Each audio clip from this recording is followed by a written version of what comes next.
આ ઝાડની વાત કરીએ તો મોદી સાહેબે આપણે અયોધ્યાનું જ્યારે શિલાન્યાસ કર્યો ત્યારે ખાતમુહૂર્તમાં આ ઝાડનું રોપવામાં આવ્યું હતું.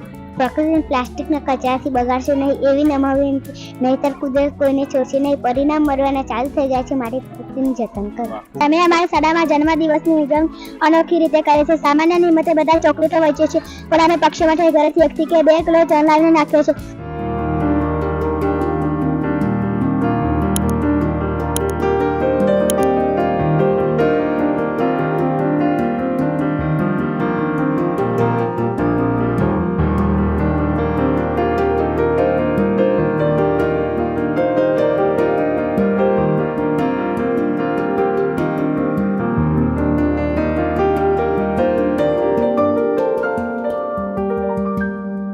गुरु गोविंद दोनों खड़े, किसको लागू पाए, गुरु बलियारी आपकी, गोविंद दियो बताए. ભારતીય સંસ્કૃતિમાં ગુરુ એટલે શિક્ષકને એક આગવું સ્થાન આપવામાં આવ્યું છે.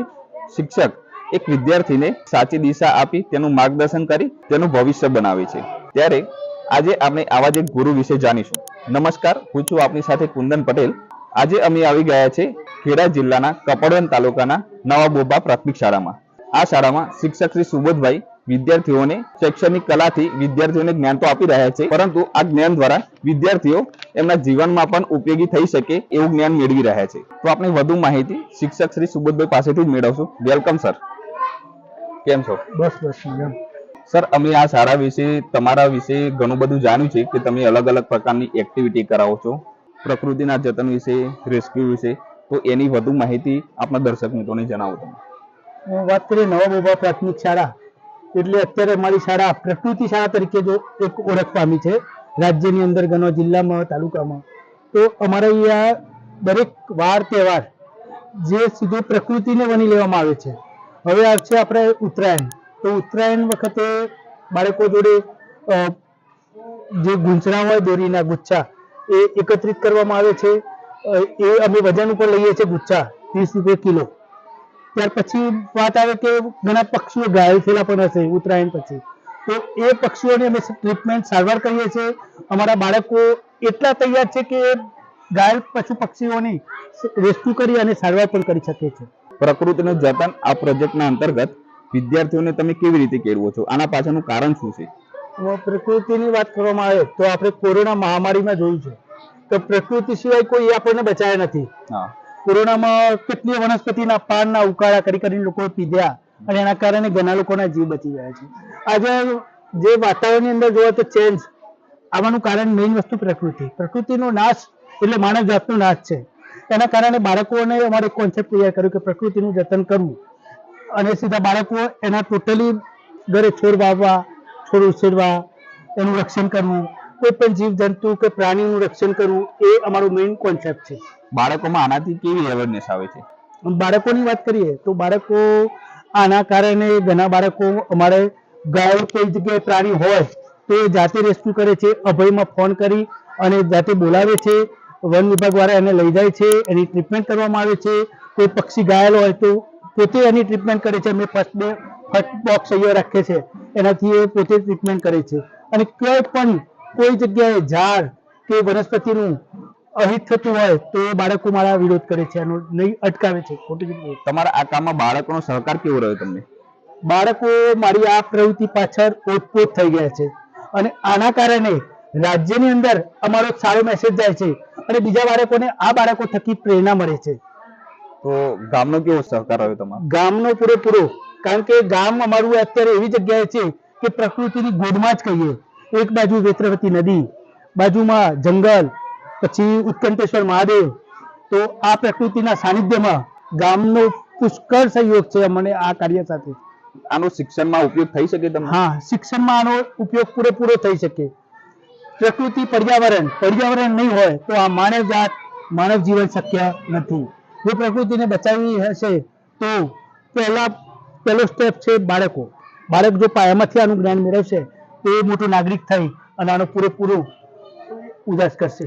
તમારા પ્રોજેક્ટ અંતર્ગત તમને કોઈ સંસ્થાનો સહકાર મળેલો ખરો? હા, મને સંસ્થાની વાત કરીએ તો અમદાવાદમાં 2 સંસ્થાઓ છે જેમના થકી ચકલીઘર, પાણીના કુંડા, બર્ડ ફીલ જે વસ્તુઓ હું ત્યાંથી લઈ આવી અને અહીંયા બાળકોને સ્કૂલમાં મુક્ત રીતે આપી શકું છું. તમારી તાલુકા લેવલે, જિલ્લા લેવલે, રાજ્ય કક્ષાએ તમારા શાળાની નોંધ લેવાયેલી ખરી આ કાર્ય અંતર્ગત? આ કાર્યગત અમે ઇનોવેશન ફેરમાં એક જ ભાગ લઈને ગયા હતા. તો રાજ્ય કક્ષાએ અમારે આ કૃતિની નોંધ આખા રાજ્ય અને જિલ્લાના બાળકોએ શાળાએ લઈ અને પોતાની શાળામાં એ પ્રોજેક્ટ કરતા અમલ કરતા થયા છે. તો આપના દર્શક મિત્રોને તમે એવી રીતે બતાવો કે એમને આ બાળકો તમે જે કાર્ય કરાવો છો એ કઈ રીતે કરાવો છો અને બાળકોને એમના કેવી રીતે સહકાર આપે છે. વાત કરીએ, મારી શાળા પ્રકૃતિ શાળા જ છે. અહીંયા ઔષધિ છોડ છે, પછી મોટા મોટા ઝાડ છે, ફળાઉ છોડ છે. તો આ છોડનો ઉપયોગ, એનો શું ફાયદો છે એ બાળકો તમને કહેશે કે આ છોડથી આ ફાયદો થાય.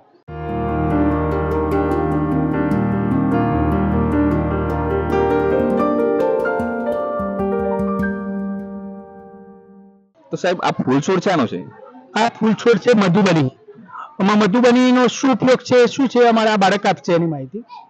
મારી શાળા પ્રકૃતિ શાળા છે. મારો પ્રિય છોડ મધુબની છે. મધુબની ખૂબ જ સુગંધિત પુષ્પોથી બગીચાની શોભા વધારશે. આના પુષ્પોમાંથી અત્તર બનાવવામાં આવે છે. સાહેબ તમે આ લીમડો છે આપણા સ્કૂલમાં, તો સ્કૂલમાં તમે લીમડાને વિદ્યાર્થીઓને કેવી રીતે આના તરફ પ્રેરિત કર્યા? તો લીમડાની વાત કરીએ તો લીમડો સંપૂર્ણ એક મોટા મોટી ઔષધિ ઝાડ છે. અત્યારે લોકો ભૂલતા ગયા છે અને ટૂથપેસ્ટ ઉપર આવી ગયા છે, બ્રશ વાપરવાનો. પણ અમારા બાળકો અહીંયા લીમડાનું દાતન કરે છે. વધુ માહિતી આ બાળક આપશે. મારી શાળા પ્રકૃતિ શાળા છે. મારો પ્રિય છોડ લીમડો છે. લીમડો ઔષધિ ગુણ ધરાવે છે. લીમડાનું દાતન ઉત્તમ છે. લીમડાનો મોર પીવાથી રોગ થતો નથી. આ શાનું ઝાડ છે બેટા? બીલી. બીલી. તો આપણે બીલી આપણના જીવનમાં શું ઉપયોગી થઈ શકે? મારી શાળા પ્રકૃતિ શાળા છે. મારો પ્રિય વૃક્ષ બીલી છે. બીલીના પાન શિવજીના પૂજામાં વપરાય છે. બીલી એક પવિત્ર વૃક્ષ છે. બીલીના ફળનો જ્યુસ પીવાથી શરીરની ગરમી કાપે છે. આ ફૂલ છોડ શાનો છે બેટા? એલામેડા. આનો શું ઉપયોગ થાય? મારી શાળા પ્રકૃતિ શાળા છે. મારો પ્રિય છે ચાઇનીઝ એલામેડા. એલામેડાનું ફૂલ 4 દિવસ છોડ ઉપર ખીલેલું રહે છે. બગીચાની શોભા વધારે છે. થેન્ક યુ બેટા. Thank you. શું નામ બેટા તારું? Thank you. રિંકુ. આ ઝાડ શાનું છે? આસોપાલવ. આસોપાલવ. આ આસોપાલવ આપણા જીવનમાં શું ઉપયોગી, કઈ રીતે ઉપયોગી થાય? મારી શાળા પ્રકૃતિ શાળા છે. મારો પ્રિય છોડ આસોપાલવ.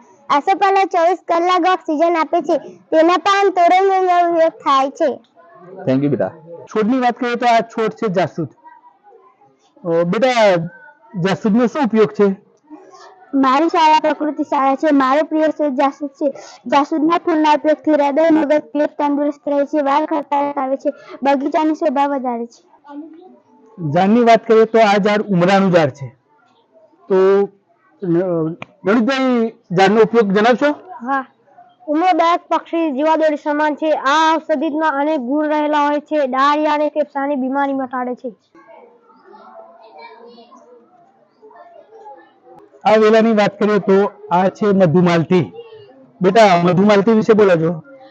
મધુમાલતી ઉલટી, એનિમોનિયા, ચેપ જેવા પેટના રોગો મટાડે છે. આ છોડ આપણે તુલસી. તો અનિલભાઈ, તુલસી વિશે થોડી માહિતી આપશો? મારો પ્રિય છોડ તુલસી છે. તુલસી ઔષધીય છોડ ધરાવે છે. ઉધરસમાં તુલસીનો પાન ખાવાથી રાહત થાય છે અને તેને પવિત્ર છોડ માનવામાં આવે છે અને ઘર આંગણે તેની પૂજા કરવામાં આવે છે. આ છોડનું નામ છે ગુલાબ. બેટા, ગુલાબ વિશે બોલો થોડું. મારો પ્રિય છોડ ગુલાબ છે. ફૂલ સુગંધિત હોય છે. અંતર બનાવવામાં મદદ કરે છે. ફૂલહાર માળા એ ગુલટક બને છે. ફૂલહાર માળા પૂજામાં વપરાય છે. બેટા, આ છોડનું શું નામ ને તેનો ઉપયોગ જણાવો. પથ્થરપરી. મારો પ્રિય છોડ પથ્થરપરી. મારી શાળા પ્રકૃતિ શાળા છે. મારો પ્રિય છોડ પથ્થરપરી. પથ્થરપરી પથરીમાં કામ આવે છે. પથરીનું દર્દ દૂર કરે છે. આ ઝાડની વાત કરીએ તો મોદી સાહેબે આપણે અયોધ્યાનું જ્યારે શિલાન્યાસ કર્યો ત્યારે ખાતમુહૂર્તમાં આ ઝાડનું રોપવામાં આવ્યો હતો, જેને પારિજાત કહેવામાં આવે છે, જે કલ્પવૃક્ષ તરીકે પણ ઓળખાય છે. આ વૃક્ષની માહિતી રાધાબેન તમે આપશો થોડી? પારિજાત ચમેલીના વર્ગનું એક ફૂલ ધારે છે અને બધી ઔષધિમાં ગુણ ભરપૂર થાય છે. પારિજાત વિષ્ણુ ભગવાનનું પ્રિય ફૂલ છે. પારિજાત ઉત્પત્તિ સમુદ્ર મંથન વખતે થઈ હતી. આ ઝાડની વાત કરીએ તો આ છે હરગવો. તો બેટા, આનો ઉપયોગ જણાવશો તમે? અનેક રોગોનું ઉત્તમ ઔષધિ છે. સરંગવાના પાન ફૂલ સાડા હોય છે. પોષક દ્રવ્ય ધરાવે છે. અસ્તુ જય હિન્દ જય ભારત. બેટા, શું કરો છો તમે?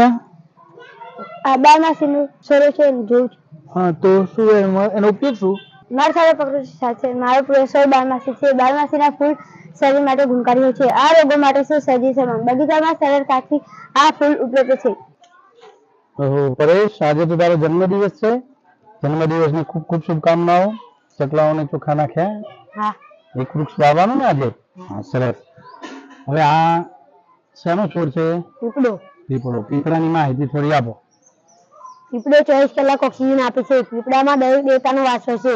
કૃષ્ણ ભગવાને કહ્યું છે કે હું વૃક્ષના પીપળો છું. હિન્દુ ધર્મમાં પીપળાને પૂજનીય વૃક્ષ માનવામાં આવે છે. હર્ષદ મજામાં ને બેટા? હા. આ છોડ તો તારો વાવેલો છે ને? હા. શેનો છોડ છે આ? અરડુસીનો. હા, તો અરડુસી વિશે થોડી માહિતી આપો. મારો છોડ અરડુસી છે. અરડુસી ઉધરસ, સપ, કોરોના જેવા રોગોમાં રહે છે. અરડુસીના પાનને ઉકાળીને તેનો રસ પીવામાં આવે છે. ખૂબ સરસ. તમે ઉપયોગ કર્યો છે ક્યારે આનો? હા. સરસ. ગામમાં બીજા કોઈએ? રોહિત, મજામાં બેટા? હા. આ છોડ તો નહીં વાવ્યો છે? હા. ક્યારે વાવ્યો તો? ખાસો. સરસ. આના વિશે થોડું જણાવો. મારો પ્રિય છોડ કરણ છે. કરણમાં ધોરી, રાતી, પીળી, ગુલાબી જેવા 4 જાતના ફૂલો છે. પીળી કરણ અન્ય કરતા વધુ ઝેરી હોય છે. સરસ, ખૂબ સરસ. બેટા, આ આપણે શેનું ઝાડ છે ઓળખો છો ને આને? હા. અરીઠા. હા, તો એનો ઉપયોગ જણાવો. મારી શાળા પ્રકૃતિ શાળા છે. મારો પ્રિય છોડ અરીઠા છે. અરીઠાનું વૃક્ષ 15 મીટર ઊંચું થાય છે. અરીઠાના બીજથી માથું ધોવાથી વાળ સરસ બને છે. શ્વાસના દર્દીને અરીઠા પીસી સૂંઘવાથી રાહત થાય છે. છોડ બહુ ઇમ્પોર્ટન્ટ કહેવામાં આવે છે, જેને ઇંગ્લિશમાં એલોવેરા કહેવામાં આવે છે, અને ગુજરાતીમાં બેટા આ છોડની માહિતી આપણે આપશો ને? ઓળખો છો ને તમે આ છોડના? તો બોલો, આ છોડ વિશે ઉપયોગ શું શું થઈ શકે? મારો પ્રિય છોડ કુંવરબાઠું ઠંડક આપે છે, તેમજ ખીલ ખંજાર વગેરે દૂર કરે છે. કુંવરબાઠાનું જળસન સેવન કરવાથી ડાયાબિટીસ કંટ્રોલમાં રહે છે. છાલાની ત્વચા પર બળતરા ઓછી કરે છે. આ તો વાત થઈ પ્રકૃતિના જતન વિશે.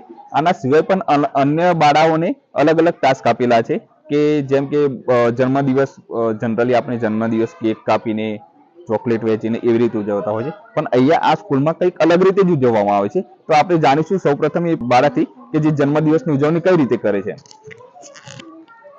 મારી શાળા પ્રકૃતિ શાળા છે. અમે અમારી શાળામાં જન્મદિવસની ઉજવણી અનોખી રીતે કરીએ છીએ. સામાન્ય નિમિત્તે બધા ચોકલેટો વહેંચીએ છીએ, પણ અમે પક્ષી માટે ઘરેથી 1 થી 2 કિલો ચણ લાવીને નાખીએ છીએ, તથા ઘણા બાળકો પેન કે પેન્સિલ લઈને પણ જન્મદિવસની ઉજવણી કરતા હોઈએ છીએ. મને પ્રકૃતિ જતન કરવું ગમે છે.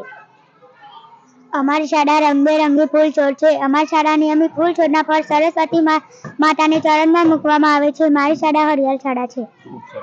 મારી શાળા પ્રકૃતિ શાળા. અહીંયા દરેક નાના પંખીની સારવાર કરવામાં છે. માટીના ગરબાનો ઉપયોગ કરી પંખી ગરબા બનાવવાનું છે. મારી શાળા પ્રકૃતિ શાળા છે.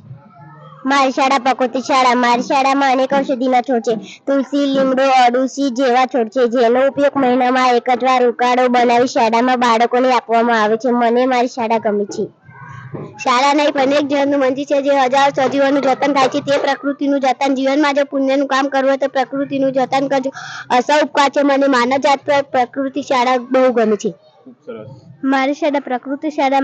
અમારી શાળામાં ફૂલછોડનો ઉપયોગ કરે છે. મને મારી શાળા ખૂબ જ ગમે છે. મારી શાળા પ્રકૃતિ શાળા છે. મારી શાળા અને પાણીનો બચાવ કરીએ છીએ. પ્લાસ્ટિકનો ઉપયોગ ઓછો કરીએ છીએ. મને મારી શાળા સ્વચ્છ પ્રકૃતિ શાળા ગમે છે. પ્રકૃતિનું જતન. પશુ પક્ષીઓનો બચાવ કરો. ઉત્તરાયણ વખતે બાળકો પાસે દોરી ગુચ્છા એકત્ર કરવા, તે પણ આ કાર્ય છેલ્લા 5 વર્ષથી ચાલે છે.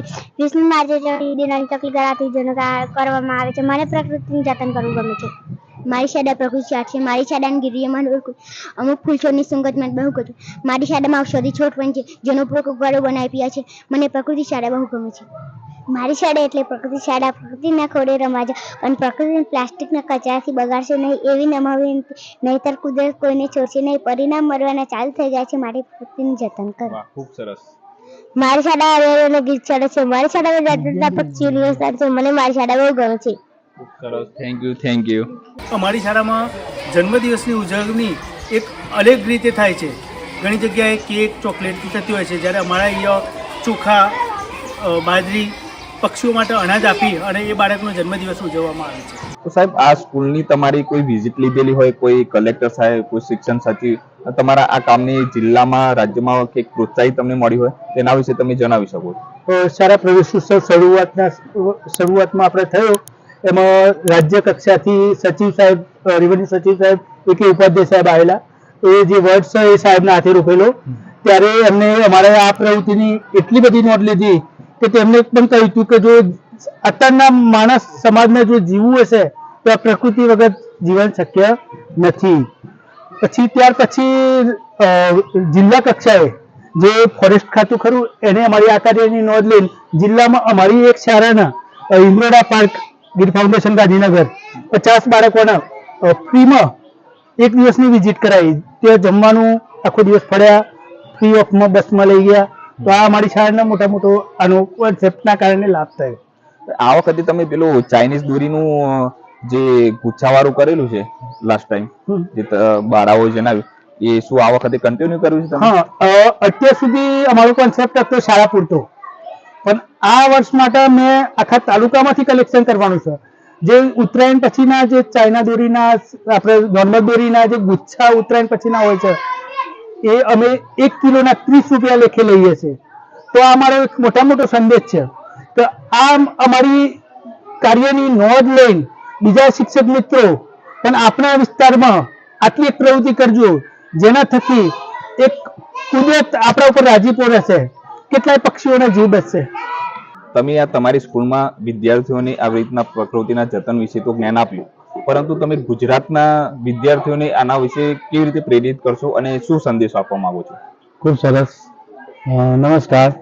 અમારી શાળા પ્રકૃતિ શાળા છે. પ્રકૃતિમાં પરમેશ્વર છે એ આપણે જાણીએ છીએ. પહાડો, નદીઓ, તળાવો, ખનિજો, વૃક્ષો, આ બધી પ્રકૃતિની દેન છે આપણા ઉપર. ખેતી હોય તો એના દ્વારા આપણે અનાજ, શાકભાજી ખાઈએ છીએ. એટલે માણસોને પ્રકૃતિ વગર ચાલવાનું નથી, જેનું ઉત્તમ ઉદાહરણ આપણે કોરોના કાળમાં જોઈ લીધું છે. આ બાળકોને અત્યારથી જ નાનપણથી જ આ આખી પેઢી તૈયાર થાય અને વૃક્ષોનું જતન કરે, પ્રકૃતિનું જતન કરે, સાથે સાથે વન્ય જીવોનું અને અન્ય જીવોનું પણ જતન કરે, એ અમારા કોન્સેપ્ટથી બાળકોને અત્યારથી જ અમે અહીંયા પ્રકૃતિ વિશે માહિતી આપીએ છીએ અને એ આખી એક પેઢી તૈયાર થશે. સાથે સાથે એનો અમને એ ફાયદો થયો કે ગામ લોકો પણ આમાં જોડાયા છે. વૃક્ષોનું અત્યારે ગજબ નિકંદન નીકળે છે, આપણે જોયું છે, જે અમારા ગામમાં અટક્યું છે. આજુબાજુમાં પ્રકૃતિ જંગલ પણ છે. ઐતિહાસિક ખેડા જિલ્લાના કપડવંજ અને ઉત્કંઠેશ્વર મહાદેવથી નજીક અમારી શાળા છે. ગામ આખું અમને ખૂબ સહકાર આપે છે અને અમારા ઓડિયો વિડીયો અને બાળકોની પ્રવૃત્તિઓ જોઈ અને અન્ય શાળાઓ પણ પ્રેરણા લે છે અને આ કાર્ય કરે છે. અને વધુમાં વધુ હવે તો આપની ચેનલ દ્વારા પણ જે કંઈ શિક્ષકો, બાળકો અને બાળકોને નાનપણથી જ જેમ છોડ વાડીએ એમ વળે, તો બાળકોને પ્રકૃતિની અવેરનેસ કરાવીએ તો ભવિષ્યમાં આખી એક પેઢી તૈયાર થશે અને આ પ્રકૃતિ જ આપણને બચાવશે જો આપણે એને બચાવશું તો. અસ્તુ. ખૂબ ખૂબ આભાર. થેન્ક યુ સાહેબ. દર્શક મિત્રો, આ વિડીયો જો તમને સારો લાગ્યો હોય તો ગુજરાતના દરેક શિક્ષકો, દરેક વિદ્યાર્થીઓ સુધી પહોંચાડો, જેથી વિદ્યાર્થીઓમાં નવી જીવન જીવવાની જે કળા છે એમાં પણ એમને ઉપયોગી થાય. તો મિત્રો, નીચે ડિસ્ક્રિપ્શનમાં સુબોધભાઈનો નંબર મેં આપી દીધો છે, તો વધુ માહિતી તમે સુબોધભાઈ પાસેથી મેળવી શકો છો. અને હા, તમારી આજુબાજુમાં આવી કોઈ સ્કૂલ હોય ત્યાં આવી અલગ અલગ એક્ટિવિટી થતી હોય અને સ્કૂલ સિવાય સપોઝ કે કોઈ વિદ્યાર્થીએ કોઈ મોટી એક્ઝામ પાસ કરી છે, જીપીએસસી, યુપીએસસી, અને એ એક્ઝામ પાછળ એની સંઘર્ષ રહેલો છે, એ સ્ટોરીને હું રજૂ કરવાની કોશિશ કરીશ. તો પ્લીઝ મારો કોન્ટેક્ટ કરજો. હું ત્યાં રૂબરૂ આવીને સ્ટોરીને કવરેજ કરવાની કોશિશ કરીશ. અને જો આ વિડીયો તમને ગમ્યો હોય તો લાઇક, શેર અને સબસ્ક્રાઇબ કરી દેજો.